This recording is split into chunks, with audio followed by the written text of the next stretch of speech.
Bonjour tout le monde. Est-ce que vous pouvez juste me dire dans le chat si vous m'entendez bien? Comme ça, on fait les petits checks, techniques tout de suite et j'espère que vous allez bien. Je suis trop contente de vous retrouver en live parce que la dernière fois, c'était au mois de juin. OK, super, vous m'entendez bien. Parfait. Trop, trop contente de vous retrouver pour cette rentrée. Vraiment, ça faisait longtemps, j'avais hâte de ce nouveau live, mais j'arrivais pas à le caler avec la rentrée, donc c'est bon, on y est. Dites-moi un peu dans les commentaires d'où vous venez, de quelle ville? Moi, je suis de Montpellier, il fait encore chaud. On dirait pas que c'est encore la rentrée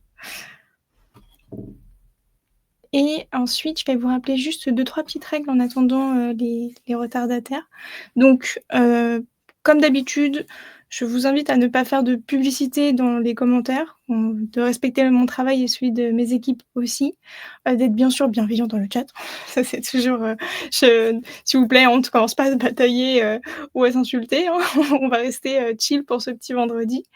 Je vois qu'il y a pas mal de monde, Bruxelles, Savoie, Madrid.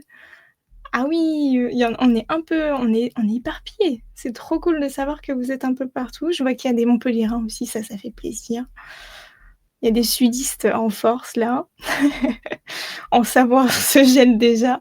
Je suis originaire de Haute-Savoie, donc je sais à quel point ça caille déjà là. C'est pour ça que je suis partie dans le sud d'ailleurs. Pas mal de gens de Lyon, pas mal de Belgique aussi, ça c'est très, très cool. Bon bah, trop contente de vous retrouver. Je vous invite du coup à ne pendant ce live là, vous hésitez pas, vous posez vos questions en commentaire. Je prendrai bien un moment à la fin, pour vous répondre, même si parfois je dépasse un peu, mais j'aime beaucoup connaître, bah, c'est quoi vos galères en SEO en ce moment.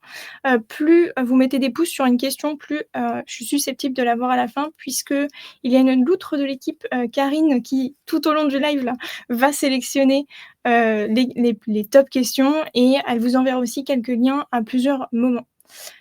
Enfin, si après ce live, vous vous faites démarcher de quelconque façon, si ça vient pas de moi et de toute façon ça ne viendra pas de moi puisque je ne fais pas ça, je ne vous invite pas à souscrire à ces offres. Je vous avoue que j'ai une concurrence qui est très agressive. J'essaye au maximum, de vous protéger de cette prospection, mais il y a beaucoup de petits filons et de techniques, peu éthiques à mes yeux, donc je fais le maximum. Mais en tout cas, si vous recevez un peu des offres après ce webinaire, ça m'avait déjà, en tout cas été signalé la dernière fois. Je m'en excuse, je fais vraiment mon maximum pour que ça se reproduise le moins, possible et la concurrence est un peu agressive. C'est pas des loutres, c'est des requins. Alors pour aujourd'hui, je vais vous parler de plusieurs sujets, mais je vais déjà me présenter pour, peut-être qu'il y a des gens ici qui ne me connaissent pas encore. Je ne sais pas comment vous êtes arrivés là, si vous ne me connaissez pas, mais enchantée, du coup, moi, c'est Amandine. J'ai mis 8 ans, mais je pense qu'on arrive presque sur la 9e année que je fais du référencement autant naturel, que payant. On m'appelle aussi la loutre du SEO et c'est pour ça que dans cette petite présentation, vous verrez, une petite mascotte loutre se balader de slide en slide. C'est tout simplement ma meilleure alliée pour vous parler de référencement sans que vous leviez les yeux au ciel. Parce que je sais à quel point c'est un sujet qui peut paraître comme vraiment très, très, très, chiant ou qui fait mal à la tête. Donc cette mascotte, m'aide à faire en sorte que vous restiez sur mes contenus parce que le référencement, ça peut vraiment vous aider pour votre business, pour référencer votre site, pour trouver des clients. Donc c'est, pour ça en tout cas que j'ai choisi la loutre aussi, parce que c'est trop cool de faire, en plus je trouve que ça n'a aucun sens de parler de SEO avec une loutre, donc je me suis dit, trop cool et trop drôle et on va voir jusqu'où je peux pousser le délire et je crois que le délire a été poussé très loin puisque, on compte un peu plus de 150 000 abonnés sur la marque SEO sans migraine. J'en profite pour vous remercier puisque la semaine dernière, on a dépassé les 110 000 abonnés sur LinkedIn, donc merci pour cette fidélité, toujours aussi impressionnante, pour moi et vous verrez aussi que je n'aime pas les mots compliqués forcément, SEO sans migraine. Donc dans ce live, il n'y aura aucun mot complexe, aucun jargon technique. Si vous êtes fan des gens qui parlent qu'en bullshit, vous n'êtes pas du tout au bon endroit. Par contre, on ira sur des vrais conseils très actionnables, mais on en parlera, de manière très, très simple. Avant d'attaquer, je regarde un petit peu vos commentaires parce que je voulais voir un peu d'où vous êtes. Très, très cool. Il y a du monde de partout. Il y avait un peu plus de 1000 inscrits sur le live, je me suis dit: «Ah ouais, vous avez envie de bosser votre SEO, à la rentrée» et c'est d'ailleurs de ça qu'on va parler. Donc aujourd'hui, les sujets qu'on va balayer en premier, ça va être vraiment toutes les tendances SEO qui vont dominer pour 2026. L'idée, c'est de savoir, déjà là, pour terminer votre année, quelles sont les bonnes pratiques, quoi faire sur votre site pour bien le référencer, pour faire en sorte qu'il se place sur les bons mots et qu'il attire les bons clients. Et ensuite, j'irai faire un tour aussi sur toutes les tendances pour 2026 pour que vous soyez déjà prêts pour janvier. Parce que je me doute que là, vous êtes plus en mode objectif de fin d'année, mais après vous allez déjà réfléchir à comment on fait pour être mieux positionné à la rentrée. Je vais aussi vous parler du sujet, SEO, IA, donc référencement ChatGPT et cetera, puisque on en a bouffé, hein, cet été.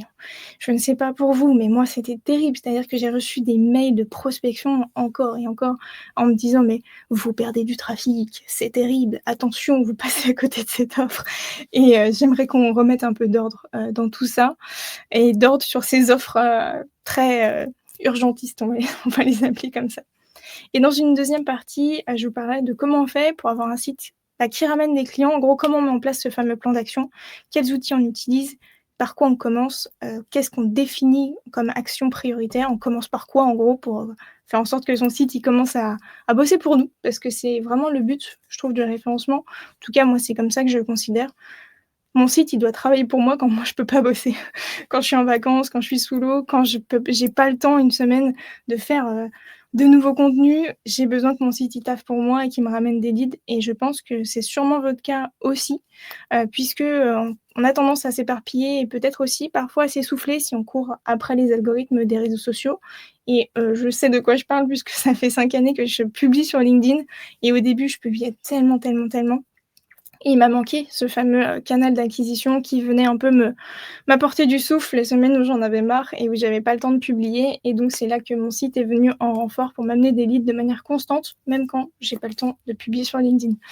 Dites-moi un petit peu s'il y en a ici qui, en plus de leur SEO, bossent un petit peu sur leur référencement sur Instagram ou sur LinkedIn. N'hésitez pas parce que c'est vraiment des sujets que j'attaque beaucoup et sur lesquels je donne pas mal de conseils. Donc, n'hésitez pas à me bombarder de questions pour la fin. Hem, J'essaye de voir pour apparemment, il y en a qui ont des petits bugs de connexion, donc je fais ma petite pause. Est-ce que vous pouvez me dire si, vous m'entendez toujours? Si tout se passe bien? S'il y a des codes d'erreur, n'hésitez pas à rafraîchir la page, je ne vais pas disparaître et il y aura un replay pour, toutes les personnes qui sont inscrites au live. J'attends juste de voir si tout le monde est OK puisque si j'ai pas envie de parler toute seule pendant 1 heure. Ça m'est déjà arrivé. Vraie vraie histoire, de passer un live toute seule à cause d'un bug. Mais ça a l'air OK, donc pour ceux qui ont des bugs, je vous invite juste à rafraîchir la page, à revenir et ça devrait le faire. Et ensuite, donc pour terminer avant qu'on attaque, à la ou vers la fin de ce live, je vous ferai une proposition que je n'ai encore, jamais faite. Une proposition que vous m'avez beaucoup, beaucoup demandé, sur laquelle j'ai travaillé tout l'été, donc j'ai hâte de vous en parler et on verra si vous serez au rendez-vous. Mais avant de parler de cette petite proposition, on va commencer par les tendances et mon petit avis sur le SEO, IA, ChatGPT, et cetera. Donc pour ceux qui me connaissent pas ou je fais un petit rappel sur, pour moi, c'est quoi une bonne stratégie de référencement. Donc quand on veut référencer son site ou quand on veut référencer n'importe quoi, que ce soit sa page Instagram, que ce soit sa page LinkedIn, pour moi, ça s'appuie toujours sur 3 piliers. Donc le pilier technique, c'est tout ce qui fait que votre site, il va être éligible au fait de se positionner sur un moteur de recherche comme Google. Donc il est rapide, il est facilement accessible, bref, tout fonctionne bien. Pour, faire une petite métaphore, c'est comme le contrôle technique de votre voiture. Si vous le passez pas, vous pouvez théoriquement pas prendre la route. Bah, c'est exactement la même chose. Ensuite, le deuxième pilier, c'est le pilier contenu. Donc ça, c'est tous les mots que vous allez mettre sur votre site, sur vos articles de blog, sur vos fiches produits. Vous pouvez considérer ça comme le carburant que vous mettez dans votre voiture, qui va vous permettre d'avancer. Sauf que là, ça va vous permettre d'avancer sur le moteur de recherche, notamment Google. En gros, en lui donnant des mots, vous allez pouvoir avancer dans le classement. Et enfin, le dernier pilier, c'est le pilier, confiance. Donc, j'aime le comparer au bouche à oreille digital. C'est un peu comme ça que je le vois. En gros, il y a tellement de nouveaux sites qui sont créés, par jour, je n'ai même plus le chiffre tellement que c'est énorme. Il faut que Google, il arrive à déceler, qui sont les sites qui sont fiables, qui sont les sites qui sont vraiment experts, de ceux qui vont être plutôt arnaque, spam ou pas très stables. Il a besoin d'être sûr que s'il envoie des gens chez vous, vous tenez le coup. Et bien pour ça, il a besoin d'une forme de bouche à oreille. Donc il faut qu'il y ait des gens qui parlent de vous. Donc d'autres sites internet qui parlent de vous, vos clients qui parlent de vous, des posts Insta qui parlent de vous et qui vont vous construire cette confiance. C'est pas si compliqué en plus à obtenir et ça se fait assez rapidement quand on a juste les bonnes méthodes. Mais pour moi, en tout cas, un bon référencement, il s'appuie sur ces 3 piliers. La technique, le contenu et la confiance. Ça fonctionne ensemble et si vous faites l'un sans l'autre, ça vous allez stagner ou alors vous allez augmenter un petit peu pendant un certain temps et après vous allez voir votre courbe de trafic se casser la figure, et ça, c'est souvent quand il y a un pilier qui est négligé. Mais depuis un certain temps, notamment avec l'arrivée de l'IA, avec, toutes ces nouvelles offres qu'on a vu voir pendant l'été, qui m'ont particulièrement saoulée, hem, apparemment, le pilier donc confiance disparaîtrait, donc c'est-à-dire que le fait de recevoir des liens, donc des backlinks ou qu'il y ait des gens qui parlent de vous, ça n'a quasi plus aucun impact sur votre référencement et je suis, terriblement en désaccord avec ça, pour plusieurs raisons. D'après ces personnes-là, donc, le pilier confiance serait remplacé par le pilier branding. Donc le fait de créer du contenu autour de votre marque, de créer ou autour de vous, faire du personal branding ou du branding. Bref, qu'importe, mais en gros de bosser votre branding au global. Je vais vous donner mon avis, mais moi mon avis c'est que pour travailler le SEO, c'est les 3 piliers, ils ont pas changé. On bosse toujours sa technique, son contenu, sa confiance et non, les backlinks, ils ont pas du tout perdu en puissance. Oui, c'est toujours important de recevoir des liens. Par contre, pas n'importe comment, pas à n'importe quel rythme et on le fait pas comme on le faisait il y a 10-15 ans où il y avait une centaine de liens par mois qui tombaient sur un site internet, mais qui n'avaient, aucun sens ou qui étaient trafiqués. Là, effectivement, plus aucun intérêt de faire ça. Mais Google a toujours besoin de cette confiance. Je vais vous expliquer pourquoi je suis pas d'accord avec le fait que, bah, le troisième pilier, ça devrait être le branding. C'est tout simplement parce que pour moi, quand on fait du SEO, de base, on fait du SEO ce qu'on appelle du SEO marque et du SEO hors marque. Ça, c'est dans une bonne stratégie de référencement qu'on va mettre en place, il y a les 2 dimensions. Donc le SEO marque, c'est tout ce qui va toucher tout simplement à vous, à votre marque, à votre site internet. Donc tous les mots en fait qui vont contenir un mot de marque. Donc par exemple dans mon cas, avis SEO sans migraine, c'est du SEO de marque puisque des gens cherchent des avis mais sur moi. Formation SEO sans migraine, bah, c'est du SEO marque parce que c'est encore relié à moi. La personne qui tape en fait, elle cherche à me trouver ou elle me connaît donc c'est du SEO de marque. Alors que le SEO hors marque, c'est tous les mots où les gens ne vous connaissent absolument pas, donc ils vont taper des mots-clés beaucoup plus génériques comme agence SEO Montpellier. Ils vont pas taper agence SEO sans migraine, par exemple. Ça, c'est la différence entre le marque et le hors marque. Le SEO marque, il a un vrai rôle de protection. C'est-à-dire qu'il y a un vrai intérêt à travailler des mots-clés de sa propre marque, donc ses propres mots-clés à soi. Donc travailler le mot-clé SEO sans migraine pour ma part, travailler le mot-clé Amandine Barr, et même travailler le mot-clé l'outre du SEO dans mon cas, puisque si je ne le fais pas, et je vous montrerai après pourquoi, si aujourd'hui, beaucoup de gens veulent me trouver, veulent trouver mes services en tapant l'outre du SEO, mais que moi j'ai pas vu cette porte d'entrée-là. J'avais aucune idée que les gens ils essayaient de m'avoir, par ce biais-là. Bah, peut-être que mes concurrents, eux, ils ont bien capté et que moi j'ai pas bossé mon SEO de marque, donc ils vont pouvoir se positionner dans les top positions sur notamment, l'outre du SEO et du coup, ce qui fait qu'ils vont me voler mes trafics mon trafic et mes leads. Donc d'où l'intérêt du SEO marque. Enfin, je crois que je me suis un peu avancée sur une slide, mais au global, c'est ça, c'est vous protégez votre marque, vous protégez de vos concurrents et l'idée, c'est de pas louper les leads, c'est vraiment ça, c'est couvrir toutes vos portes d'entrée. Quand les gens veulent vous trouver, qu'importe que vous ayez une petite notoriété, que vous en ayez pas, que vous débutiez, il faut que vous réfléchissiez à comment est-ce que les gens, ils peuvent me trouver? Et donc toutes vos portes d'entrée, donc tous les mots inimaginables que les gens pourraient taper pour vous tout simplement vous trouver vous.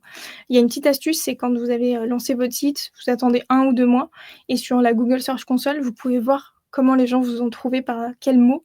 D'ailleurs, c'est comme ça que moi j'ai vu que les gens tapaient l'outre du SEO et qu'après je me suis dit: «Ah, il va falloir que je travaille ce mot-clé-là parce que si je le fais pas, un concurrent le fera».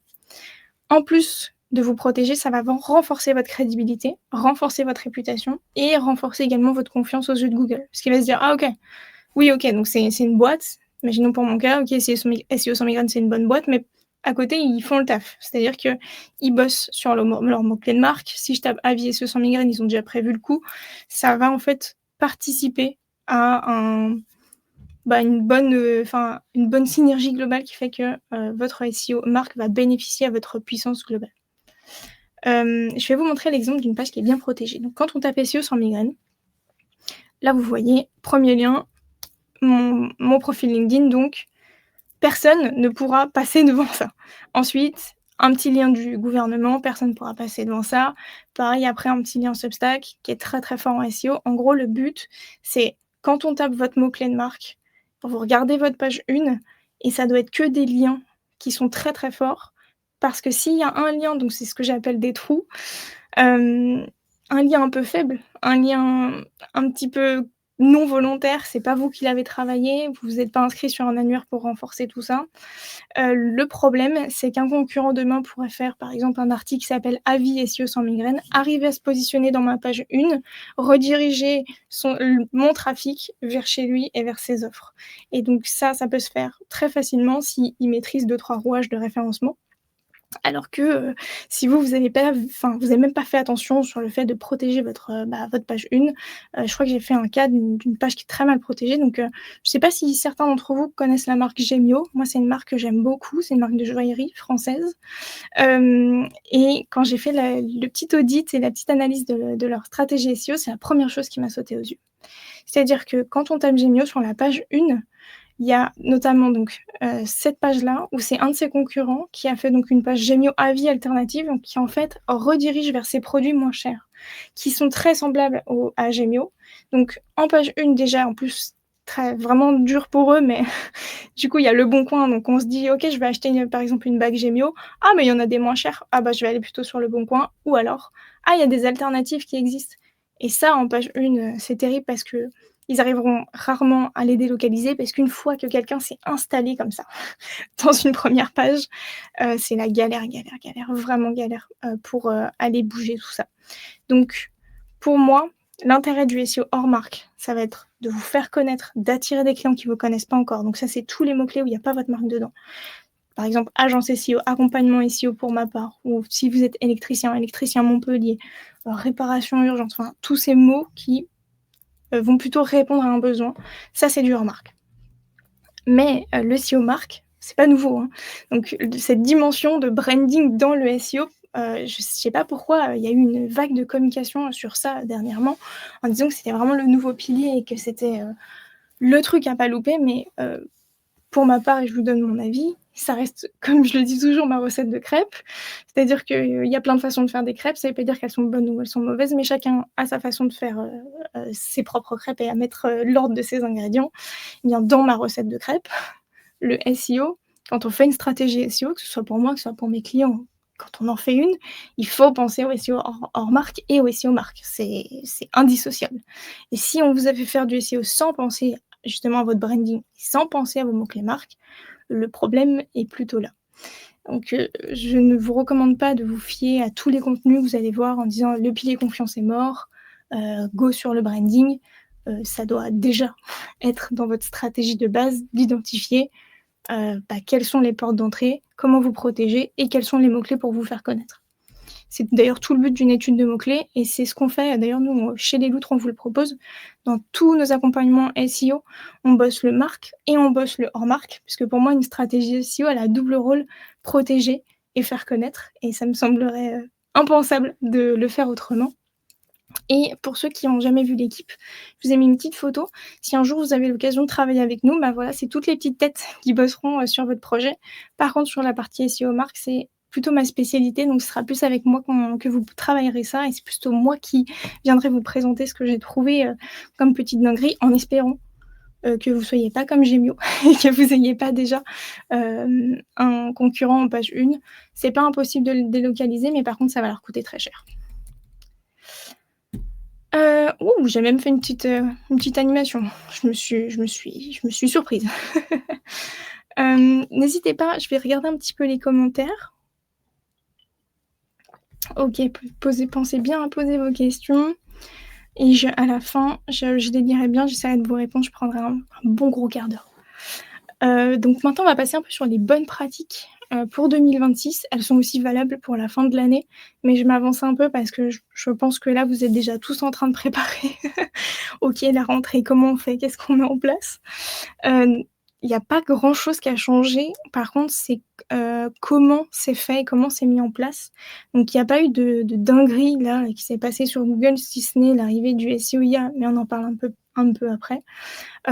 La la 1re bonne pratique, c'est que dans votre stratégie de SEO, ce qui doit vous guider, ce qui doit être, vraiment votre étoile là, votre lumière dans le noir, qu'importe, c'est l'intention de recherche.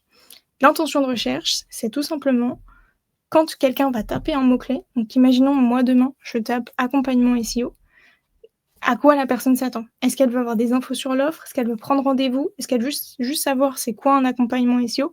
En gros, vous devez vraiment vous mettre à la place de vos futurs prospects ou de vos potentiels, visiteurs et savoir, OK, quand ils tapent ce mot-clé-là, ils attendent quoi? Et en fonction de ce qu'ils attendent, là, vous proposez un type de page. Si par exemple, je prends souvent ce mot-clé. Sur le mot-clé acheter AirPod, vous proposez un article de blog qui parle de c'est quoi un AirPod, et cetera. Vous êtes complètement à côté de la plaque, puisque l'intention de recherche est très claire, il y a écrit acheter. Donc il faut lui proposer une fiche produit où il peut acheter rapidement, si possible en 2-3 clics, et pas lui proposer non plus tout un article comparatif. Ça, l'article comparatif, si ça aurait été adapté au mot-clé, par exemple, comparatif entre AirPod 2 et AirPod 3. Là, c'est parfait. Mais s'il y a acheter, eh bien l'intention de recherche, ça doit être vraiment votre étoile. C'est ce qui va vous permettre de passer devant les concurrents, passer parfois devant des gens qui sont là depuis très longtemps, qui sont en position 1 depuis super longtemps, qui sont graves sur leurs acquis, ils se sont dit: «Ah c'est bon, je vais pas bouger». Ils n'ont pas regardé si l'intention de recherche avait évolué, parce que oui, ça peut évoluer d'une semaine à l'autre, parfois de quelques mois à l'autre. Des fois, ça évolue que d'année en année. Mais si c'est des mots-clés chouchous, comme je les appelle, donc les mots-clés chouchous, c'est ceux où vous voulez absolument être positionné parce qu'ils vous rapportent du bise, vous rapportent de l'argent. Et s'il y avait quelqu'un d'autre qui serait positionné à votre place, ça vous titillerait énormément. Ça, c'est un peu les critères. Par exemple, moi, le mot-clé accompagnement SEO, je le regarde toutes les semaines. Toutes les semaines, je vais voir. L'intention de recherche, elle a changé. Qui est fait quoi? Est-ce qu'il y a des petits filous qui essayent de passer dedans? Et j'en ai 2-3, pas plus, parfois allez 4-5, mais c'est ces 5 mots-clés-là que je vais aller chouchouter, et donc où je vous recommande de regarder si l'intention de recherche change ou pas. Le deuxième conseil, c'est écrire pour votre cible avant tout et surtout là, je je vais faire une toute petite parenthèse. Quand je dis écrire pour votre cible, c'est penser au fait qu'il y a des humains derrière, donc faire des articles 100 IA ou 100 GPT, on en a notre claque. Enfin, tout le monde en a sa claque. Personne n'a envie de lire des articles faits par l'IA, personne n'a envie de lire des articles faits par GPT. Ça se voit, ça se sent. Heu, on ouvre la page, on se barre. Voilà, c'est aussi simple que ça.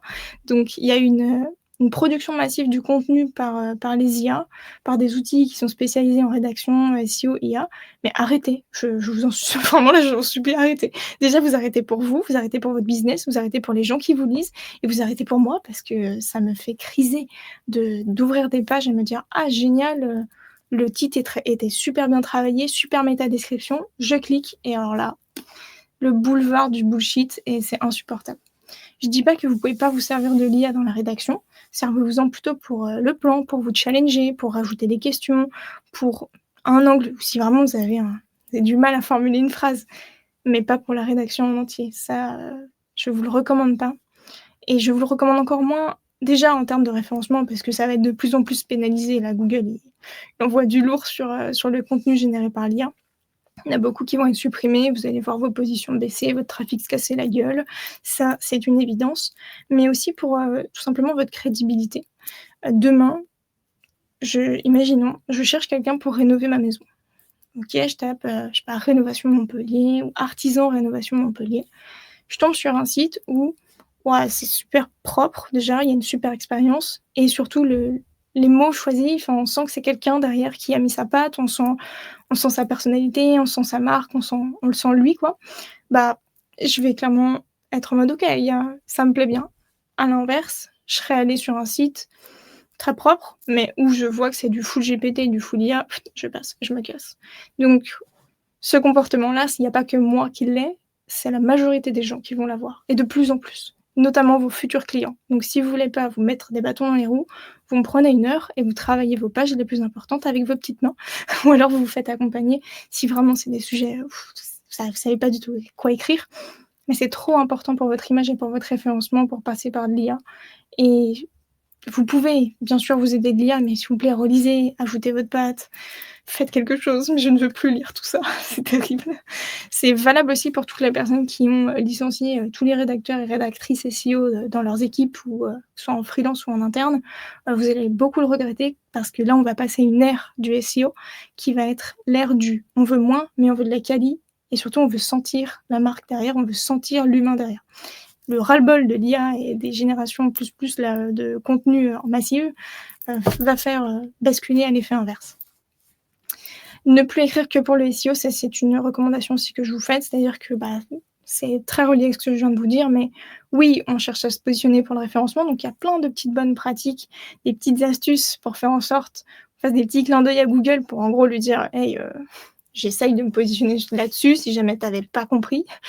Mais on n'écrit pas, on n'écrit pas un robot, quoi. Pensez encore une fois que c'est des gens qui vous lisent et qui vont passer du temps sur vos pages.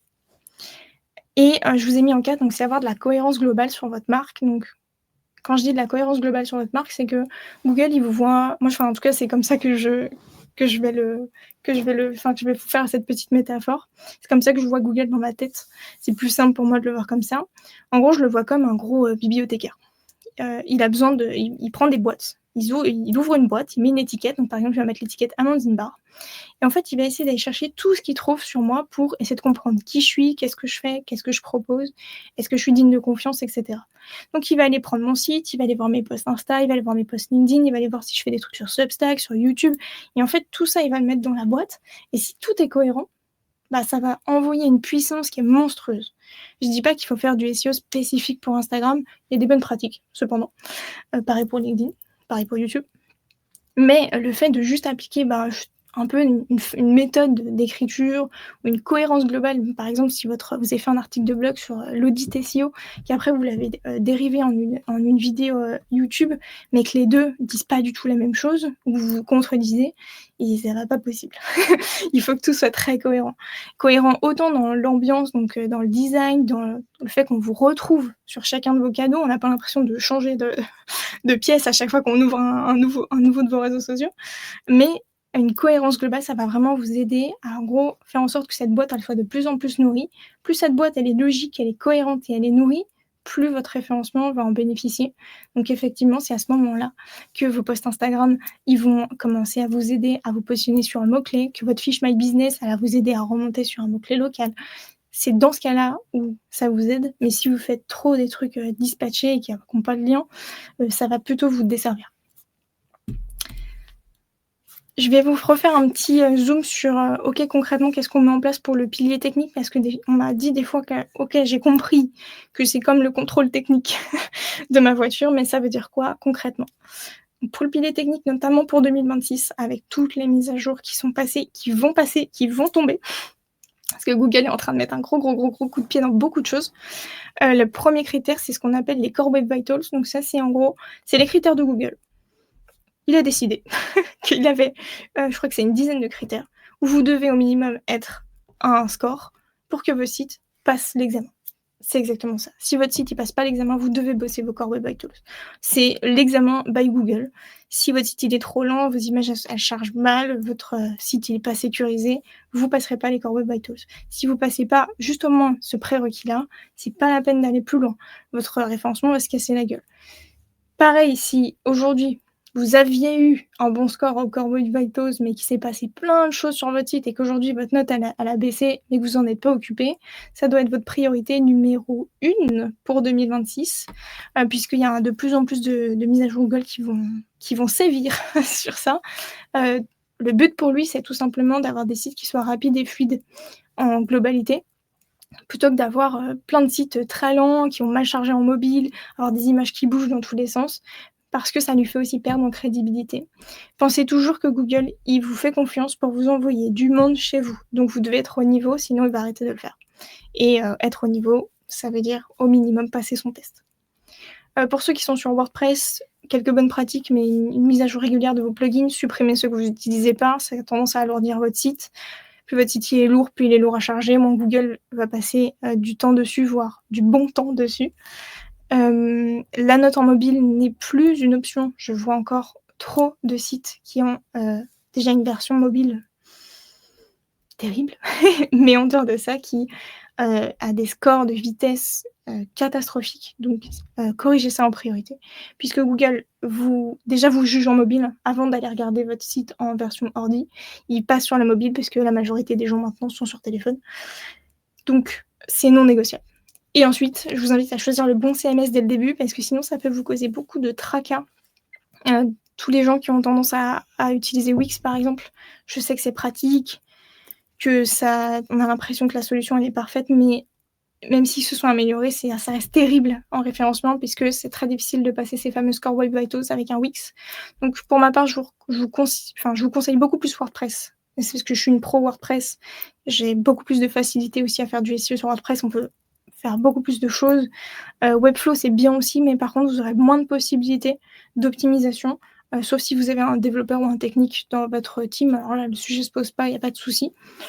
Mais pour ceux qui auraient, par exemple, pas la capacité, d'avoir un développeur, d'avoir quelqu'un qui s'occupe des mises à jour et cetera, je partirais plus sur du WordPress qui est facilement, enfin ça se prend facilement en main, ça se gère facilement au quotidien et la majorité des sites sont sur WordPress aussi et ce qui fait qu'il y a une grosse communauté derrière. Donc si vous rencontrez un problème, il y a forcément quelqu'un qui l'a eu et donc il y a forcément une solution qui a été proposée, et c'est ce que j'aime bien quand en tout cas on doit se démerder un peu tout seul.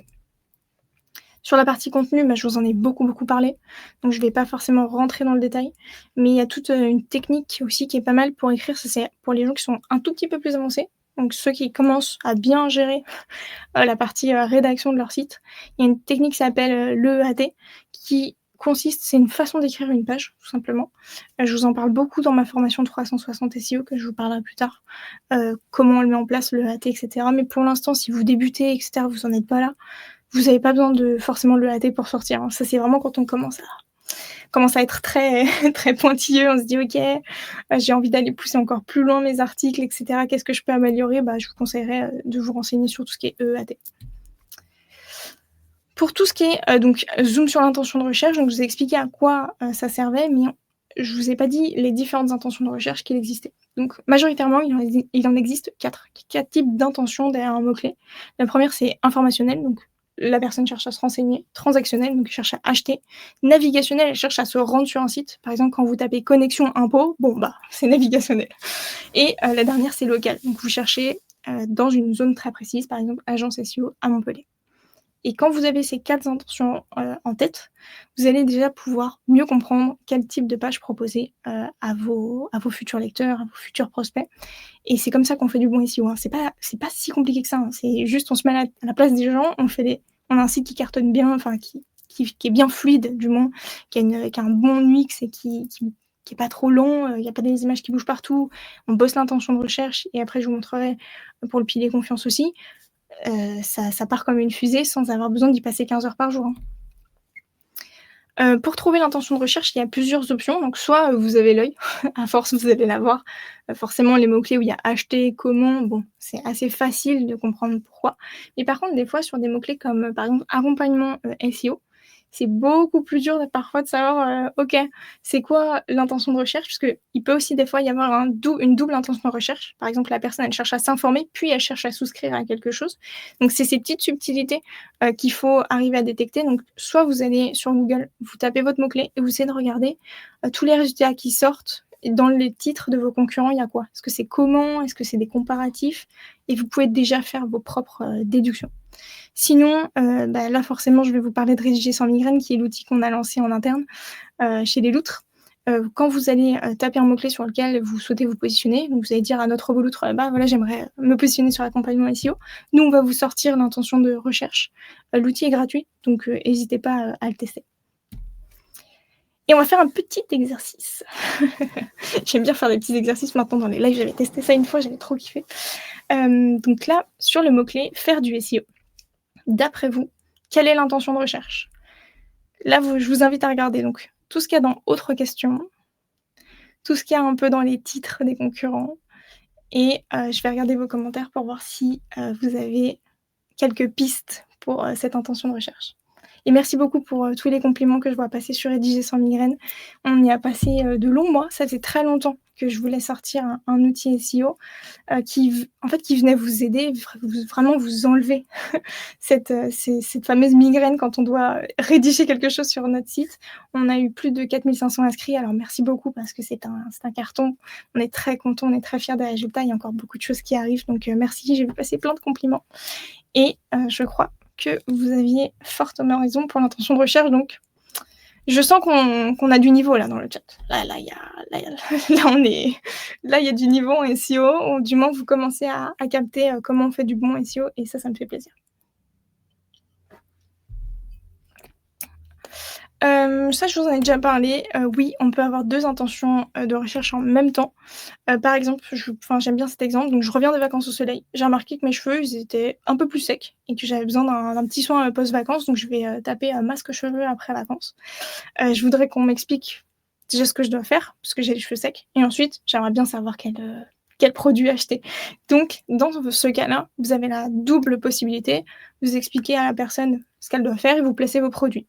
J'ai beaucoup vu ça sur le site Label Boucle, qui est un site que j'aime beaucoup, beaucoup, où ils ont un coin sur leur site sur les conseils autour des cheveux et cetera et après ils placent soit leurs produits, soit ceux de leurs partenaires et c'est très bien fait si jamais vous cherchez des exemples. Et donc oui, là, j'étais dans 2 intentions. Néanmoins, qu'est-ce qui se passe si, je capte pas l'intention de recherche? Eh bien, vous allez avoir plusieurs phénomènes. Votre taux de rebond va être très élevé, c'est-à-dire que les gens vont arriver sur votre page, ils vont se barrer. Donc ça envoie un très, très, très mauvais signal, à Google. Google ne vous positionnera pas à la page 1, ou du moins pas beaucoup, puisque vous allez être considéré à côté de la plaque. Mais ce qui, pour moi, fait le plus mal, c'est que toute la page que vous avez écrite là, elle servira à rien. Parce que du coup, vu qu'elle cible pas la bonne personne, elle est reléguée dans le fin fond de Google. Donc vous aurez passé ce temps pour rien. Et votre temps est limité. Vous n'avez pas un temps extensible pour bosser votre SEO. Même quand on est full time en job salarié sur du SEO, on a tellement de trucs à faire. Donc facilitez-vous la vie et regardez l'intention de recherche avant d'écrire ou de créer n'importe quelle page. Si ça peut vous aider pour trouver votre cible, parce que je trouve que c'est vraiment le point idéal, c'est vraiment quand on fait une page, on fait un article, il faut qu'on pense à qui on va l'écrire, à qui on parle. Donc posez-vous ces questions-là. Qui est-ce que je veux cibler? Qui est mon client, idéal? Ce client idéal, c'est quoi ses plus grosses problématiques? Et est-ce que vous pouvez, proposer une solution pour y remédier? Si vous respectez ces 4 questions, vous serez rarement à côté de la plaque sur vos pages. On a tendance à me dire à chaque fois que je fais des formations, parce que j'en fais beaucoup, j'en fais aussi en présentiel, mais attends, là on sort carrément du cadre du SEO, c'est pas possible, enfin là on est au-delà de ça. Bah, sauf que dans toutes ces dernières mises à jour, Google il dit qu'il mettrait en avant un contenu qui est pertinent et satisfaisant pour ses utilisateurs. Satisfaisant pour son utilisateur, c'est, bah, moi je veux que tu comprennes mon intention, que tu saches quel est mon problème, que tu comprennes qui je suis et de quoi j'ai besoin, que tu me proposes une réponse rapidement et une solution adaptée. Donc si, ça c'est bien écrire pour le SEO en fait, puisque si vous proposez pas un contenu qui est satisfaisant pour l'utilisateur, il se positionnera jamais. Donc c'est toujours du SEO, c'est juste, une façon plus simple d'en parler. Par contre, pour, être à 100 à côté de la plaque, voici la recette, miracle. Vous voulez vendre votre produit à tout prix, vous en foutez de l'utilisateur, vous écrivez ça avec GPT, vous écrivez que pour Google, vous abusez des mots-clés en gras et vous bourrez des mots-clés un peu partout. Là, c'est le cocktail. Vraiment, en plus, ce qui est fou, c'est on pourrait penser que j'exagère et que je dis: «Mais non, mais il y a plus beaucoup de pages comme ça». Mais si vous saviez, dans tous les audits SEO que je fais, il y en a partout, c'est terrible. Mais j'espère qu'à force de le répéter et de faire des lives, à un moment donné, je vais arriver sur des sites où il y aura pas tout ça. Et bien sûr, vous oubliez pas votre contenu SEO marque qu'on a parlé au début. Même si vous bossez sur des mots-clés qui sont intéressants pour votre biz, sur lesquels vous voulez vous positionner, type accompagnement SEO, n'oubliez pas de consacrer un temps dans votre mois, dans votre semaine, à aller travailler votre SEO de marque pour vous protéger vous, parce que ça vous coûtera tellement si vous le faites pas. Parce que demain, imaginez que sur votre mot-clé, donc votre nom à vous, il y a un concurrent qui soit positionné en page 2 ou en page 3, qui mette un gros comparatif et qui vous dézingue un peu, mais avec politesse, mais vous dézingue un peu. Ça vous coûtera beaucoup plus cher que absolument tout est très difficile à rattraper, donc prenez le temps dans votre semaine pour faire ça. Et enfin, sur le pilier confiance, donc ça c'est le 3e pilier que je vous parlais tout à l'heure, le fameux bouche à oreille du digital. C'est quoi les bonnes pratiques pour 2026 et pour la fin d'année? Bien, avant, il y avait vraiment une règle, enfin une pratique en référencement qui a été vendue par beaucoup d'agences et de consultants, qui était: «Ouais, OK, vous inquiétez pas, on va faire en sorte qu'il y ait des gens qui parlent de vous». Ils allaient sur des sites, ils achetaient des centaines et des centaines de liens. Donc effectivement, il y avait plein de liens qui parlaient de la marque. Le client était content, «Oh là là, il y a 100 sites qui ont parlé de moi ce mois-ci». OK, mais quel type de site? Parce que si c'est des sites, pas très recommandables, de dropshipping, pornographiques pour certains. C'est pas très recommandé pour que Google vous fasse confiance. Hem, Après, on a passé une phase où effectivement les gens ont compris qu'il fallait éviter ce type de lien et Google était pas dupe non plus, donc il a mis à jour ses algorithmes, et les gens tabassaient encore un peu trop. C'est-à-dire qu'ils envoyaient trop de liens, parce qu'il y a des liens que vous pouvez acheter, par exemple sur certains médias. Si demain, moi j'ai envie qu'il y ait, par exemple, Marmiton qui parle de moi pour ma dernière recette de cuisine, vous pouvez tout à fait, leur demander d'acheter un article sponsorisé sur leur site.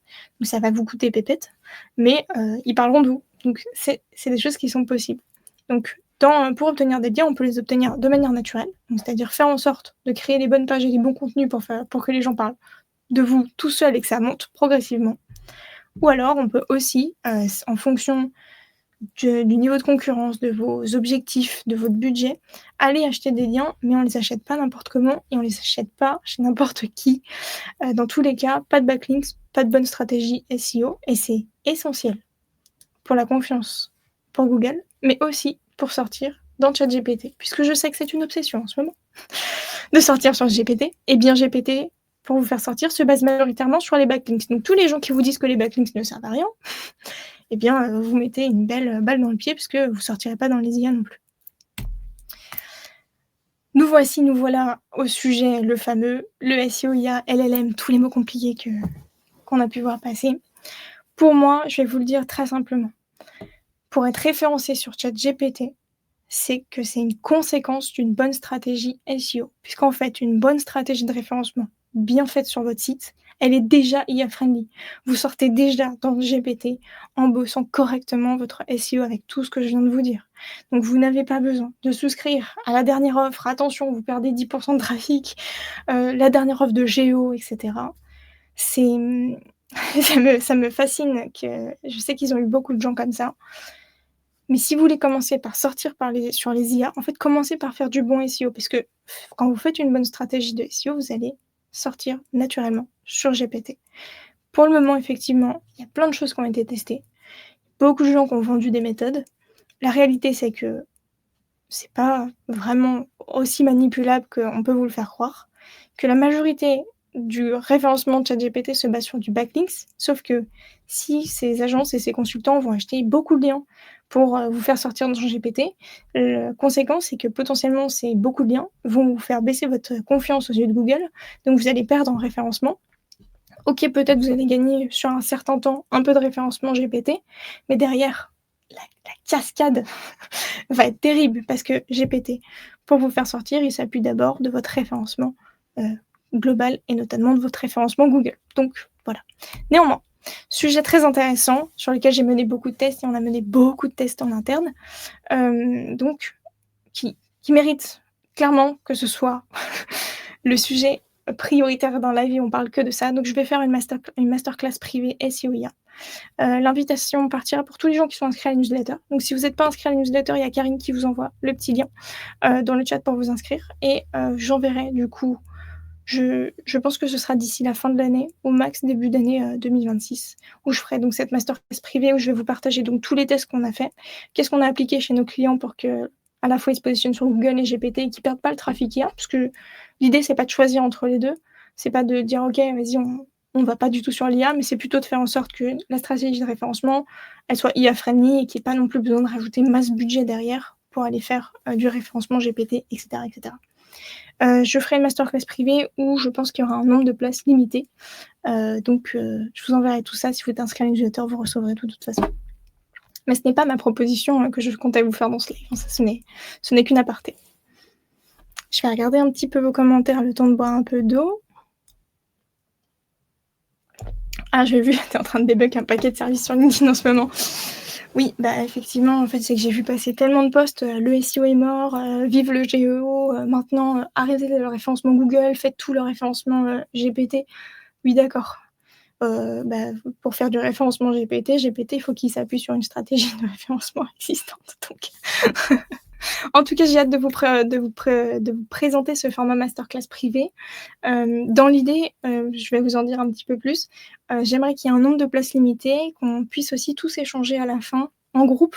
Donc vraiment un truc plus intime avec où vous pourrez plus parler avec moi, mais où je viens vous partager aussi plus d'infos. Heu, Clairement vous partager nos tests et nos process, quoi. Parce que je trouve ça très cool de partager ce qu'on arrive à construire, comment nous on fait du SEO IA, comment on le fait pour nos clients, comment on l'applique. Donc voilà, ça arrivera bientôt, faut que je bosse bien dessus même si ça a bien avancé, donc je vous enverrai ça. On va passer sur la deuxième partie. Comment on fait pour avoir un site qui ramène des clients puisque c'est le but, c'est la seule chose qu'on veut. On veut un site qui nous ramène des leads et c'est tout. Pour vous donner un exemple, donc moi j'ai été, vraiment très mauvaise élève. C'est que j'ai commencé à bosser mon propre SEO seulement quand je me suis lancée 100 à mon compte, c'est-à-dire il y a 1 an. Parce que ça d'ailleurs ça fait 1 an qu'on a fêté la bougie des 1 an du SEO sans migraine, il y a quelques jours. Enfin, ça existe depuis plus longtemps, ça fait plus longtemps que je fais ça, mais ça fait vraiment 1 an que je me suis mis à full time sur ce projet où j'ai ouvert l'agence et qu'on a pris des bureaux à Montpellier et cetera. Et je ne sais plus pourquoi je vous racontais ça.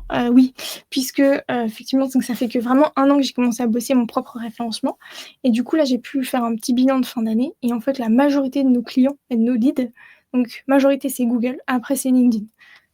Google dépasse LinkedIn. Ça m'a fini, j'étais en mode: «Très bien». Information reçue, pourtant, j'ai un profil LinkedIn qui convertit beaucoup, j'ai pas mal d'abonnés, je publie pas mal et cetera, mais stratégie Google, même avec je crois que le site il a une quinzaine de pages, pas plus. On cible entre 5 et 10 mots-clés vraiment pépites, pas plus, parce que de toute façon, on veut pas être une agence usine, donc demain pour avoir 1000 prospects, qui arrivent, on n'a pas envie de bosser avec tout le monde, on n'est pas avec n'importe quel type de site, donc ça sert à rien. Donc je vais cibler surtout des mots-clés très, très, très importants pour me ramener ma cible idéale. Eh bien, Google dépasse LinkedIn, voilà. Conclusion. Donc, la première question à vous poser, c'est quoi le but de votre site? Vous voulez faire un site internet ou vous en avez un ou vous voulez le remettre à jour? Qu'importe votre cas. C'est quoi le but? Est-ce que le but, 1, c'est qu'il vous ramène des clients ou des leads? Est-ce que vous êtes plutôt dans une option de visibilité, de notoriété, de crédibilité et de confiance? Ou qui bosse pour vous quand vous pouvez pas? Là, je pense que tout le monde va me dire: «Mais je veux les 4». Mais il y a des fois, ça m'est déjà arrivé de travailler pour des gens qui voulaient, un site absolument d'abord pour la visibilité et la notoriété, puisqu'il y avait pas spécialement d'offres à vendre. C'était plus du média, du journal, du magazine et cetera. Donc c'était plus avoir des visiteurs qui passaient du temps chez eux pour lire et cetera. Il y avait pas encore d'abonnement, de produits et cetera. Mais dans la majorité des cas, vous allez vouloir que votre site vous ramène des leads et des clients, qu'il augmente votre crédibilité, votre confiance et surtout, qui bosse pour vous quand vous n'avez pas le temps, quand vous êtes en vacances. Très, très satisfaisant de prendre des vacances et de voir les leads arriver par le SEO. Ça, c'est tout ce que je vous souhaite. Et bien, pour que ce soit le cas, je vais, vous recommander de mettre en place un plan d'action SEO. Donc on va partir du principe que là, vous avez, donc si vous avez un site existant, donc votre site, il existe déjà, ça fait un petit moment qu'il est là. Par contre, si ça fait 1 mois qu'il est sorti, heu pas besoin de faire d'audit, mais si dans votre cas, ça fait un peu plus de 3 mois qu'il existe, qu'il y a déjà des choses qui ont été faites, l'étape 1, c'est faire un audit SEO. Que vous fassiez vous-même, que vous passiez par quelqu'un, que vous passiez par nous, je m'en fous. Mais l'étape 1, c'est de faire votre audit SEO. Où est-ce que vous en êtes? Quel est l'état des 3 piliers de votre référencement? C'est quoi vos faiblesses? Quelles sont vos forces? Quel est le plan d'attaque pour les 6 mois à venir? Et comment on fait en sorte que demain, ce soit vous qui soyez sur le mot-clé, par exemple, agence SEO, et que ce soit pas moi. Comment on fait? Voilà, ça, c'est votre étape 1 et c'est tout le but d'un audit. Quand on fait des audits SEO, l'idée, c'est déjà d'apporter un œil neuf. Donc, si vous pouvez enfin, c'est dur, je sais que c'est très dur quand on bosse sur son propre site, qu'on a le nez dedans toute la journée et là, on dit: «Ouais, faut que je fasse un audit de mon propre site». Là, c'est le plus difficile. Moi, c'est pour ça souvent que je demande à quelqu'un de l'équipe de le faire comme ça, ça me sort des choses que je ne vois plus. Des fois, j'ai des fautes d'orthographe, elles sont là, hein, elles sont devant mon nez. Mais en fait, je la vois tellement tout le temps, tous les jours, je suis tellement habituée au site que ça passe plus. C'est pareil pour votre référencement. Donc si vous sentez que vous avez, tronche dans le guidon, là, ça peut être intéressant de passer par quelqu'un d'externe. Vous pouvez aussi passer par des outils d'analyse d'audit SEO, même si je les trouve très peu pertinents, même pour celui de SEMrush, que je trouve, alarmiste mais pas très précis. Le but de l'audit, ça va vraiment donc on va regarder l'existant, on pose les bases, on essaie d'en faire un état des lieux. Ensuite, la deuxième étape, et c'est la plus importante. D'ailleurs, j'aime la conseiller si vous avez pas de site internet, je vous conseille de commencer par l'étape 2 avant de passer sur la partie création de site. On accompagne pas mal de clients qui nous sollicitent avant la création de leur site internet, justement pour partir avec les bonnes bases et direct axer le site sur les bons mots-clés pour la bonne cible. On se met souvent en relation avec les designers ou les bref, qu'importe l'agence de création de sites et en fait, nous, on fournit notre plan, d'action SEO et de là, on découle la création du site. Donc si, en tout cas, vous n'avez pas encore créé votre site internet, je vous conseille de commencer par ça. Donc c'est faire ce qu'on appelle une étude de mots-clés. Donc en gros, vous allez essayer de comprendre quels sont les mots-clés idéaux pour vous, quels sont les mots-clés qui peuvent vous rapporter du business, qu'est-ce que vos clients, votre cible potentielle tapent. Et vous allez en gros charbonner jusqu'à ce que vous dire ok, bah ça c'est mon mot-clé chouchou, et ça c'est des mots-clés qui sont intéressants mais qui sont un peu secondaires. Je vous montrerai tout à l'heure aussi comment, dans quel cas on fait comment on peut la mettre en place cette fameuse étude de mots-clés. Et ensuite, je vous conseille donc de définir un plan d'action basé sur vos 3 piliers. C'est-à-dire que quand vous allez faire un audit ou quand vous allez créer votre nouveau site, dans les 2 cas ça marche, il faut que vous sachiez clairement qu'est-ce que vous allez faire sur votre pilier technique, tous les combien vous allez l'entretenir, si vous avez une note pourrie, fixez-vous une date pour avancer sur ce sujet-là et clôturer ça le plus rapidement possible. Pour tester votre note, vous pouvez déjà faire un premier test. C'est un outil de Google qui est gratuit, qui s'appelle PageSpeed Insight. C'est pas le plus précis, c'est-à-dire que c'est une vue, c'est une première vision. Il faudra gratter un peu plus loin pour comprendre vraiment les problèmes. Ça peut déjà vous donner un ordre d'idée de votre note en mobile et en ordinateur. Et ensuite, donc, vous faites vraiment un plan d'action par pilier. Ok, pilier technique, j'ai une note de merde. Ok, objectif ça, c'est à cause de mes images, tac, tac, tac. Contenu, j'ai écrit plein de mots sur mon site, j'ai écrit plein de pages, j'ai écrit des articles, il n'y en a aucun qui sort. Ok, on va prendre une page une par une et on va la regarder. Cette page, qu'est-ce qu'elle cible? Elle cible ce mot-clé-là. Ok, est-ce que j'ai ciblé à la bonne intention de recherche? Est-ce que mon article ou ma page répond à ce que la personne attend? Est-ce que mes concurrents ont écrit plus que moi ou alors est-ce qu'ils ont eu un angle différent? En gros, pour chaque pilier, vous faites un mini-audit. C'est d'ailleurs comme ça qu'on travaille, nous. Quand on prend un site, on va le passer donc au peigne fin. D'abord, on va analyser toute la partie technique, puis la partie pour contenu, puis la partie confiance, et ensuite, on fait un état des lieux général. Et ensuite, sur la partie confiance, là, l'idée, ça va être d'aller voir un petit peu, ok, ça c'est mon site. Est-ce qu'il y a des gens, est-ce que je suis déjà parue dans, je sais pas, dans des articles, dans des médias? Non. Est-ce qu'il y a déjà des gens qui ont parlé de moi ou de ma newsletter? Est-ce qu'il y a des gens qui ont parlé de mon profil LinkedIn ou de mon dernier post Insta? En gros, c'est un peu regarder qui a parlé d'où. Ça c'est, est-ce que en tout cas votre note de confiance, elle est plutôt basse, elle est plutôt haute. J'utilise un outil, moi, personnellement, qui s'appelle SEO Observer, mais qui est payant et assez cher, donc rentable dans mon cas, puisque je travaille sur beaucoup de sites, mais qui, en fait, donne une note, une estimation de votre note de confiance aux yeux de Google et qui pourra vous dire « Ok, là, t'es trop bas, t'es trop haut ». Si vous avez SEMrush, c'est l'équivalent du Domain Authority. Je trouve pas très précis, mais qui peut donner un premier état des lieux. Surtout que SEMrush quand même propose il me semble, une période d'essai de 14 jours. Et moi, je travaille énormément avec SE Ranking, donc qui est une autre, pour moi, c'est une alternative à SEMrush et que je trouve beaucoup plus précis à la fois sur l'audit SEO, mais aussi sur cette interprétation qui parle de moi. Vous pouvez aussi voir du coup votre historique de backlinks. Est-ce qu'il y a des gens qui ont fait des liens vers vous ou pas? Voilà, j'aime beaucoup et plus abordable en termes de prix quand on démarre. Et ensuite, une fois que vous avez donc trouvé vos mots-clés, vous avez défini votre plan d'action, vous avez fait le bilan donc de votre site, là, je vous conseille de commencer par les mots-clés qui vont rapporter le plus. Donc ça, c'est les fameux mots-clés chouchous que je vous parlais tout à l'heure. Par exemple, le nôtre, c'est accompagnement SEO, c'est non négociable. On le chouchoute chaque semaine. Et avant de passer à la suite, je vais vous parler de cette fameuse proposition que je vais vous faire et que je n'ai jamais fait jusqu'à maintenant, qui m'a été énormément demandée, ça j'ai compris. Hein. Alors là, j'avais jamais reçu autant de messages sur ce sujet. Donc, pour la première fois, je vais vous proposer un pack dans lequel, à la fin, il y aura un coaching one-one avec moi. Donc, c'est-à-dire que dans ce coaching-là, on va passer voire 1h30 ensemble, parce qu'on débordera s'il faut déborder. Et je vais venir vous aider à comprendre ce qui se passe sur votre site, pourquoi il bloque. Comment est-ce que vous pouvez monter en compétence? Quels outils utiliser? Est-ce qu'il y a un couac dans votre routine? Je n'ai encore, pour l'instant, jamais proposé du coaching one-one jusqu'à maintenant. Donc j'avais envie de le faire aussi parce que vous m'avez beaucoup demandé.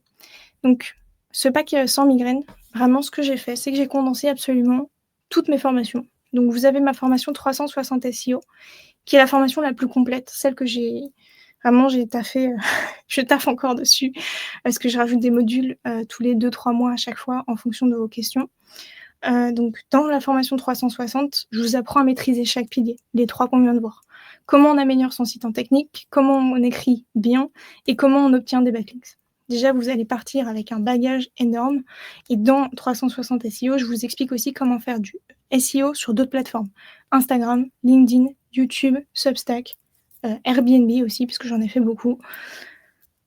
Je pense que là, vous allez partir avec une en fait, comment comment j'ai structuré cette formation, c'est vraiment j'ai pris ma méthode, celle que je peaufine depuis 10 ans et que j'applique sur mon site, ceux de mes clients et je l'ai transformé en quelque chose de facile à comprendre et facile à refaire et ça ensuite, vous pourrez le faire sur votre site ou sur le site de vos clients si vous êtes freelance. Donc dans le pack, déjà, vous avez 360 SEO qui est ma plus grosse formation.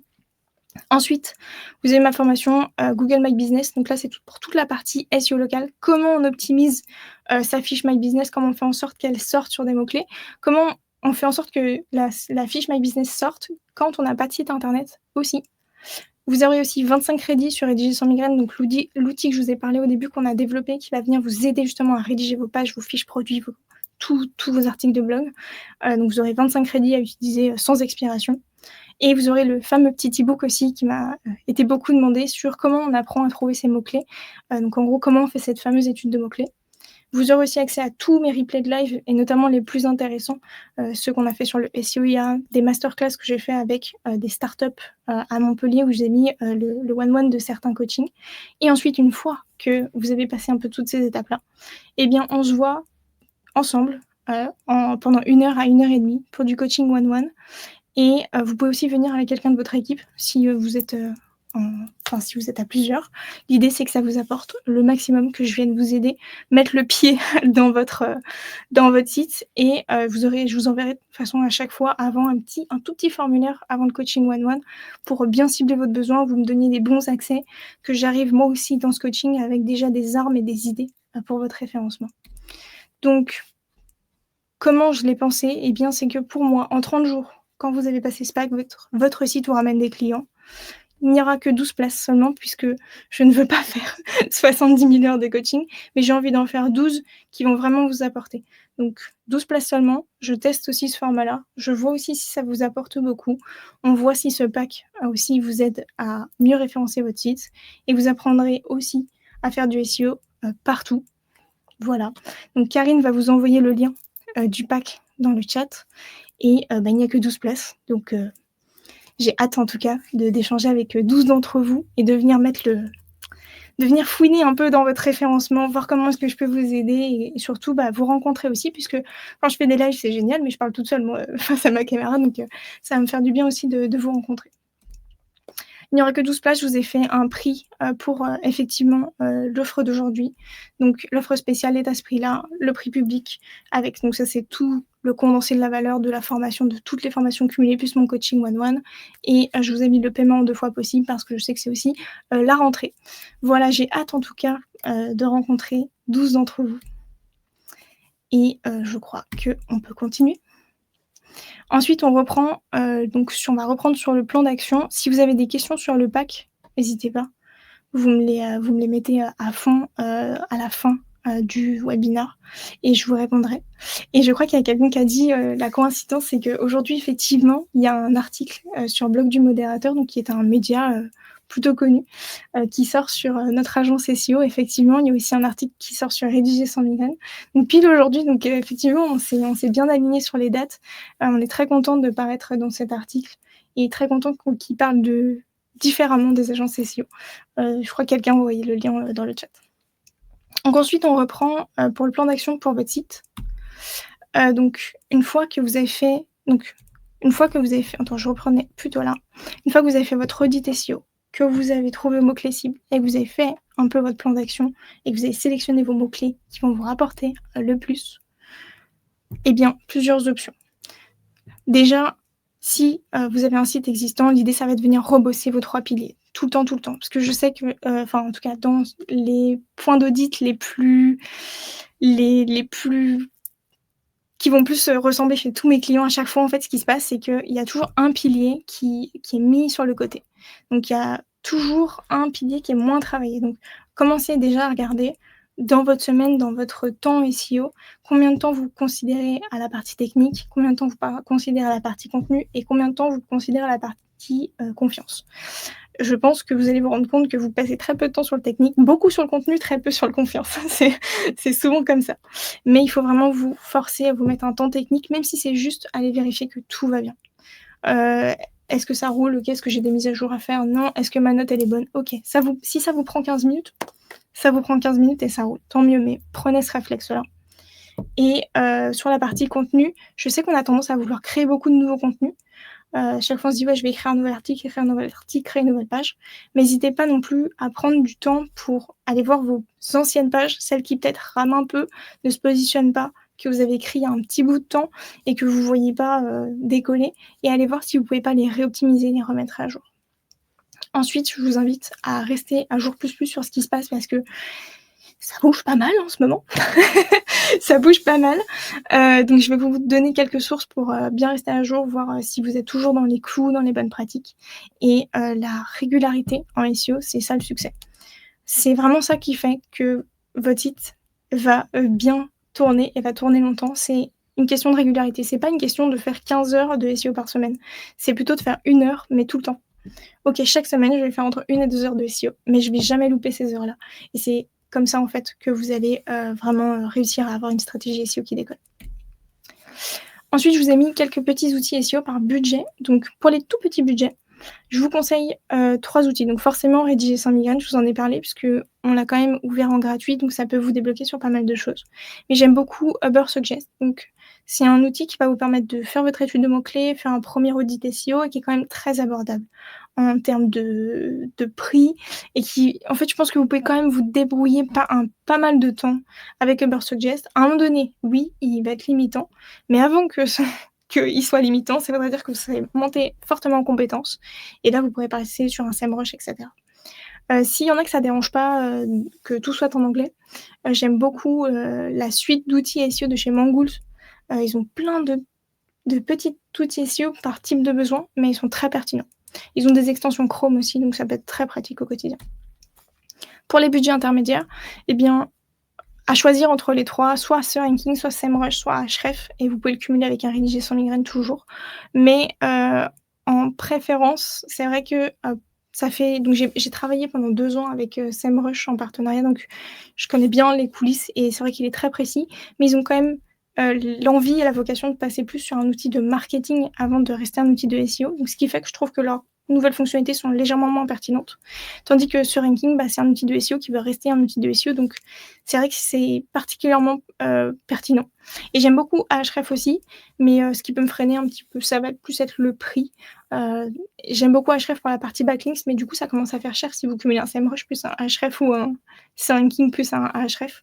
Donc à choisir, je prendrai un SERanking ou un SEMrush. Pour rester à jour, vous avez plusieurs options. Donc déjà pour toutes les loutres, absolument toutes les loutres qui ont pris mes formations, vous avez accès au Discord SEO sur lequel on échange sur, beaucoup de choses, on se partage nos bonnes pratiques. Je viens vous débloquer sur pas mal de choses, vous échangez avec moi ou avec l'équipe. Ce sera bien sûr accessible dans le pack, sans migraine, l'accès au Discord, forcément. Vous avez aussi du coup la newsletter dont je vous parlais, un peu plus tôt. Donc la newsletter est gratuite. J'essaye de vous tenir à jour sur les dernières mises à jour Google, sur les dernières pratiques SEO. Je vous envoie jamais d'épisode pour vous envoyer un épisode. Ça, c'est ma règle. C'est-à-dire que s'il y a une mise à jour qui sort, mais qu'elle est, vraiment insignifiante, qu'elle fait pas changer grand-chose, je viens pas vous alerter pour rien. Voilà, donc c'est pour les petites façons de rester à jour. Et maintenant, je vais aller regarder toutes vos questions, donc lâchez-vous dans les commentaires. Merci d'avoir passé, ce joli temps de rentrée avec moi, et je vous retrouverai de toute façon en live pour donc la masterclass SEO IA privée que je vais faire sur un groupe limité, et je referai quand même, j'espère, arriver à le caler, mais un dernier live d'année 2025, donc un petit live de fin d'année avec notamment tous ces sujets qui commencent à beaucoup bouger. J'aimerais bien faire aussi un peu un live sur la partie comment on fait du SEO quand on a un site e-commerce vs quand on est un blog. Voilà, il y a des choses qui différencient. Mais si vous avez des idées aussi, des sujets de live que vous avez envie que j'aborde, mais lâchez-vous, hein, vraiment, je vous lis. Je lis les commentaires 2-3 jours après de tout le chat aussi, donc n'hésitez pas. Alors, on va passer waouh! Donc je vois que Karine m'a mis une centaine de questions. Rien que ça, une centaine de questions, dans les commentaires. C'est parti, alors on va commencer avec celle-là. Donc on a une question de Corinne, donc concernant le SEO marque et hors marque. Dans notre stratégie blog, on doit donc écrire un article sur du marque et du hors marque ou intégrer nos mots-clés marque dans un article hors marque. Alors non, c'est tout effectivement, c'est là que tu dois pas te planter. Quand tu fais du SEO marque et du SEO hors marque, c'est 2 mots-clés différents, donc sauf si c'est pertinent, dans du hors marque, tu viens pas placer ta marque. Sauf pour placer un produit, des choses comme ça pour vendre, oui, mais tu viens pas commencer à raconter l'histoire de ta marque, etc. Quand tu vas faire du SEO marque, ça peut passer par de l'article de blog, mais c'est souvent de la création de page. Par exemple, créer une page avis avec le nom de ta boîte, créer une page, par exemple, comparatif avec le nom de ta boîte, voir aussi ce que les gens tapent autour de toi. Pour reprendre l'audit que j'avais fait du coup pour la marque Gemio, il y avait beaucoup de gens qui tapaient que pensez-vous de la qualité de Gemio? Donc c'était une super opportunité pour eux que d'aller créer une page que pensez-vous de la qualité de Gemio et de sortir tous leurs avis clients. Donc dis-toi que tout ce qui concerne le SEO marque, c'est que des mots-clés qui doivent te protéger ou qui doivent faire en sorte que tu récupères un trafic qui t'appartient. Mais mélange pas les deux. Je crois que c'est ma question préférée, on me la pose tout le temps. Et quand les gens font des fautes d'orthographe pour le nom d'entreprise, comment faire pour que l'on remonte quand même? Parce qu'on ne peut pas faire du contenu sur notre site avec une faute dans notre nom. En fait, il y a plein de façons de le tourner si vraiment c'est récurrent. Ça m'est déjà arrivé pour une marque de créer une page avec la faute d'orthographe dans le titre et en fait dans le contenu j'ai mis, «Ah, vous avez tapé ça? Bon, notre nom c'est ça, vous avez fait une petite faute, mais c'est pas grave, vous êtes quand même arrivé au bon endroit» et en fait le tourner un peu sous le ton de l'humour et réussir à récupérer ça. Mais après, si les gens tapent avec une faute d'orthographe, il faut pas que faut quand même que tu cours cette porte d'entrée-là, parce que si tu le fais pas, il y a un concurrent qui le fera à un moment donné. Ça m'arrive aussi des fois de me positionner sur des mots-clés où les gens font des fautes d'orthographe. Mais s'il y a plus de gens qui cherchent avec la faute d'orthographe, je vais m'adapter et je vais toujours placer dans l'article ou dans la page un petit truc un peu humoristique par rapport à la faute d'orthographe. Histoire de faire comprendre aussi aux gens qui me lisent que je suis consciente de la faute d'orthographe que j'ai faite et que c'est pas un oubli. Alors, est-ce que les rédactions cas clients peuvent rentrer dans notre strat SEO? Et est-ce qu'on peut, dans certains cas, le rédiger comme un article de SEO? Alors et confirme-moi, mais je pense avoir compris ça, c'est plus quand, du coup, tu fais, Heu, sur ton site, tu vas mettre par exemple étude de cas, et tu as bossé pour telle boîte. Oui, c'est une très bonne, pratique pour, les référencer. Tu peux faire c'est très, très cool. En plus, si tu le fais ça pour tes clients, moi ça m'arrive de le faire et ça leur permet d'obtenir un lien de ma part et du coup ça vient les protéger aussi sur leur nom de marque. Donc voilà, mais par contre, je crois qu'il faut toujours il me semble, hein, je ne suis pas juriste, mais pour, faire ce type de page, parler des résultats que tu auras fait pour un client, il faut toujours bien demander l'accord de ton, client avant. Et pour mon cas, je le rédige pas du tout comme un article SEO puisque, sur ce type de page-là, ce que les gens attendent, c'est en gros, ils veulent savoir qu'est-ce que tu as fait. Qu'est-ce que qu'est-ce que tu as fait pour eux, tu vois? Et sur ce type de marque, qu'est-ce que tu as produit? Donc je le tourne plutôt en truc très graphique, avec un système d'étapes, il y a je vais essayer de te trouver, mais j'enverrai tu sais quoi? J'enverrai, dans le chat tout à l'heure.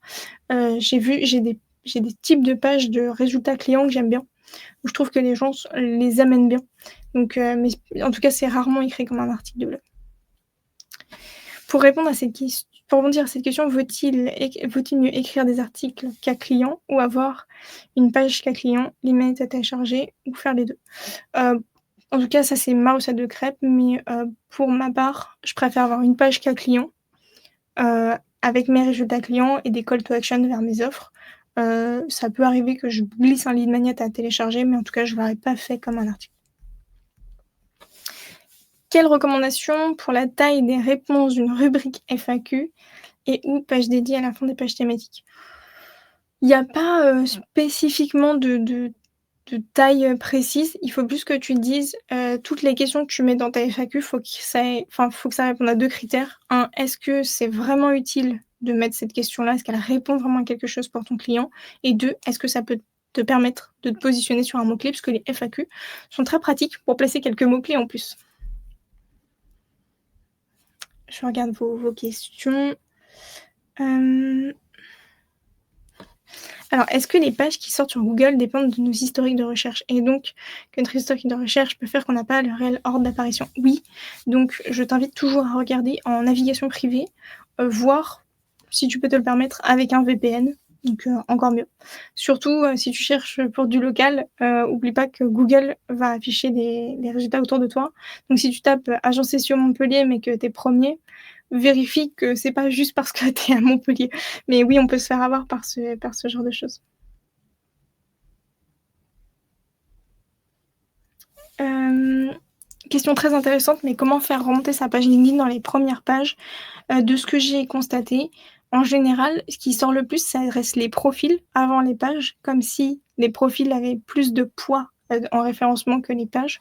Mais du coup, il faut que Google arrive à faire le lien entre toi et ta page LinkedIn. Donc ça veut dire que potentiellement, si elle sort pas, c'est que ta page LinkedIn, elle est pas assez bien optimisée, référencée, ou qu'il y a un manque de cohérence qui fait qu'il comprend pas que c'est aussi toi. Parce que s'il sait que c'est aussi toi, il te fait ça, il te fait sortir assez facilement. Et parfois, c'est aussi une question de temps. Si la page elle est très récente, et cetera, faut laisser un petit peu. Est-ce qu'on est obligé d'avoir un blog pour que notre site, remonte bien en SEO? Non, on n'est pas obligé d'avoir un blog pour que le site, remonte bien, en SEO. Il y a des sites qui ont que des pages et ça cartonne, il y a des sites qui ont que des fiches produits et ça cartonne, mais enfin ça peut en fait ça dépend de tes mots-clés parce que si tes mots-clés sont de l'ordre de l'informationnel plus, l'article de blog reste ce qui se positionne le mieux sur de l'informationnel. Donc c'est plutôt je prendrais la chose à l'envers et du coup, quels sont les mots-clés sur lesquels tu veux te positionner? Quelle est l'intention de recherche? Et du coup, de là, quel type de contenu tu dois faire sur ton site pour, sortir? Je regarde juste l'heure pour pas trop, il est déjà midi. Je vais prendre quelques questions en plus. Quand on est tout seul pour gérer toute une entreprise et qu'on n'a pas assez de temps pour faire un SEO complet, quels sont les éléments minimums à assurer? Il est difficile de lutter contre, des concurrents géants ayant un full département marketing. Je suis totalement, d'accord avec toi et ça a été une de mes problématiques principales à un moment donné. Eh bien, il faut au minimum, donc ce que je te disais sur tes 3 piliers, donc que ton site au minimum niveau technique il soit propre, que tu aies au minimum une page par mot-clé que tu veux cibler. Par exemple, si tu as 5 mots-clés chouchou, bah 5 pages et ensuite, il faut que tu entretiennes si tu as pas la possibilité de créer régulièrement, du contenu, plutôt optimiser tes pages et les mettre à jour. Si tu as la possibilité de créer au moins un article de blog par mois, ce serait, vraiment l'idéal, si bien sûr ça correspond à tes mots-clés. Si tu es en plus aussi dans un aspect local, donc tu peux te permettre d'avoir une fiche My Business. Ça peut vraiment compenser, sur ces fameux géants. Parce qu'une fiche My Business très bien optimisée, très bien travaillée, elle a un gros, gros poids et elle peut vraiment t'aider à rivaliser avec ces gens qui ont un full département marketing, tu serais surprise à quel point. J'essaye de voir toutes vos questions, mais il y en a tellement.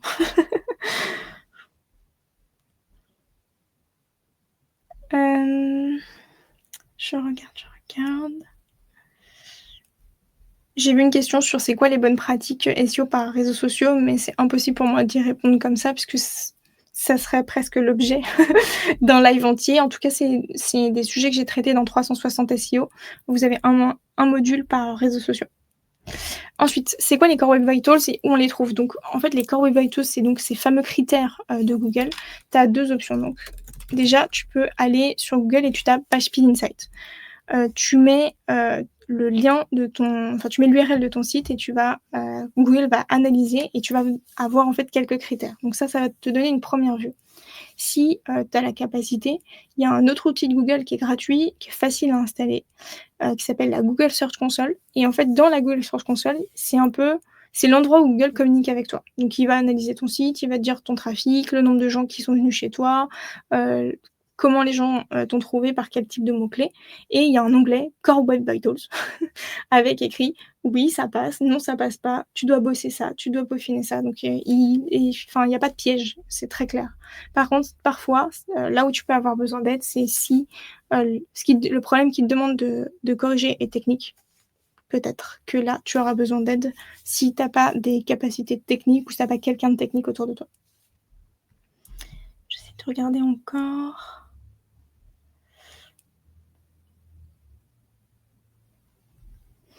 Tout tous les conseils se prêtent bien au secteur peu concurrentiel, mais quand on travaille sur un site de beauté ou de l'immobilier, la majorité de mes clients sont dans l'immobilier. Donc, dans les tous les conseils que je viens de te donner, ça s'applique à eux. Ça peut s'appliquer aussi à toi. Je comprends que tu grappilles difficilement des places, surtout s'il y a des gens qui sont là installés depuis longtemps. Mais dans ton cas, je pense qu'il faudrait que tu abordes ta stratégie SEO différemment. Effectivement, Heu, si ton site est très récent, ou qu'il a entre 1 et 2 ans, tu pourras pas te positionner sur, agence immobilière. Par contre, il y a plein de petits mots-clés, notamment les mots-clés longue traîne qu'on appelle, qui vont être plus précis, plus nichés, mais qui ont une intention de conversion plus élevée, qui vont te permettre de débloquer ton trafic SEO, de générer des leads et de petit à petit monter d'un niveau ton SEO jusqu'à être capable un jour de rivaliser avec, ces gros qui sont là depuis longtemps. En tout cas, c'est comme ça que j'attaque quand, j'ai des clients qui sont sur des secteurs très, très, très concurrentiels. En fait, on s'enlève de la tête que là, oui, effectivement, on ne pourra pas être placé sur agence immobilière demain, c'est impossible, même avec une très grosse somme d'argent. Par contre, on peut faire des choses, mais il faut accepter qu'on va monter des paliers petit à petit. C'est un peu comme un jeu vidéo, hein. On commence au niveau 1 et si on veut choper le boss du niveau 100, bah, faut un peu de patience, il faut équiper un peu son site en armes pour qu'il puisse rivaliser. Il y a Virginie qui nous pose pas mal de questions donc sur, effectivement, je recommande WordPress et il est vrai que selon donc les pages les constructeurs de pages, effectivement, il y en a qui peuvent être un peu plus lourds. Néanmoins, sur Elementor, c'est rarement le cas de galérer avec, le poids de la page. Heu, ça reste quand même très SEO friendly, Elementor reste très SEO friendly, donc tant que tu abuses pas des animations, parce que ça peut être un peu piégeux, ou des images trop lourdes et tu prends bien le temps de bien optimiser tes images en poids et cetera, il y aura pas de souci. J'ai aussi vu pour, Shopify, j'aime beaucoup. Pour Webflow, je suis un peu moins fan en termes de SEO, même si on fait des très jolis sites. Je suis moins fan en termes de référencement parce qu'on a moins de possibilités d'optimiser le fameux pilier technique dont je vous parlais tout à l'heure. Hem Et je vais prendre une dernière question parce qu'il est déjà 12h17 et je ne veux pas vous je ne veux pas vous prendre en otage. Je ne veux pas trop vous prendre en otage, donc je vais en prendre une dernière et j'aime bien celle-là. Alors, à quel moment s'inquiéter quand on a un drop de ranking et de trafic? Eh bien, si ton drop, il est déjà sur plus de 4 semaines, consécutives, heu et que les dernières mises à jour Google, en gros, sont passées. En gros, tu es pas en plein séisme là. En plein séisme, on regarde pas trop son trafic. Si ça fait plus de 4 semaines consécutives que ça continue, là, la seule solution, c'est l'audit SEO, hein. Que ce soit fait par toi ou que ça fait par quelqu'un d'autre, il faut que tu ailles, tout passer au peigne fin pour comprendre ce qui s'est passé, pourquoi tu as un drop, pour que, par exemple, tu vois, on regarde aussi est-ce qu'il y a pas un couac dans ta partie confiance qui fait que Google, d'un coup, considère que tu es beaucoup moins fiable et du coup, ton trafic va dégringoler. Merci beaucoup à tous pour toutes ces jolies questions, pour ce temps, merci à tous pour, toujours d'être au rendez-vous dans les lives. Je vous retrouve bientôt pour un prochain live, pour la masterclass SEO, IA, aussi que je vous enverrai et j'essaierai de lire comme toujours après le live, j'essaie de lire énormément vos commentaires et quand je vois des sujets, j'en fais des éditions de newsletter pour que vous restiez pas, sans réponse. En tout cas, bah, merci d'avoir été avec moi et puis, n'hésitez pas, hein, si vous avez des questions, vous savez où me trouver. Bon après-midi tout le monde!